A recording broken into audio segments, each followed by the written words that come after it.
একজন সৎ ব্যবসায়ী ছিলেন যিনি সবসময় আল্লাহকে ভয় করতেন। একদিন এক অদ্ভুত ঘটনা ঘটল। তিনি স্বপ্নে দেখলেন একজন ফেরেশতা এসে বলছেন, তোমার সময় শেষ, আগামীকাল তোমার জান কবজ হবে। এই স্বপ্ন দেখে ব্যবসায়ী খুব ভয় পেয়ে গেল এবং তার পরিবারের সবাইকে একত্রিত করলো। আমার সময় শেষ, আমি কি কাউকে কষ্ট দিয়েছি? কারো পাওনা কি বাকি আছে? পরিবারের সবাই বলল, আপনি খুবই সৎ মানুষ, কাউকে কোনোদিন কষ্ট দেননি। ব্যবসায়ী আল্লাহর কাছে ক্ষমা চাইতে লাগলেন। সেদিন তিনি তার জীবনের সব ভুল ক্ষমা চেয়ে গরিবের মধ্যে তার অনেক সম্পত্তি দান করলেন। সেদিন রাতে মৃত্যুর ফেরেশতা আবার তার স্বপ্নে দেখা দিলেন, কিন্তু তিনি বললেন, তোমার মৃত্যুর সময় এখনো আসেনি। আজকের দিনটি তোমার জন্য পরীক্ষা ছিল।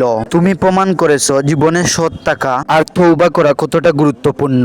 আমরা কখন মারা যাব জানি না, কিন্তু আল্লাহর প্রতি ফিরে আসা সব সময় সম্ভব। আপনার জীবনে যদি আজ শেষ দিন হতো তাহলে কি পরিবর্তন করতেন? কমেন্ট বক্সে জানিয়ে দিবেন। আর ভিডিওটি ভালো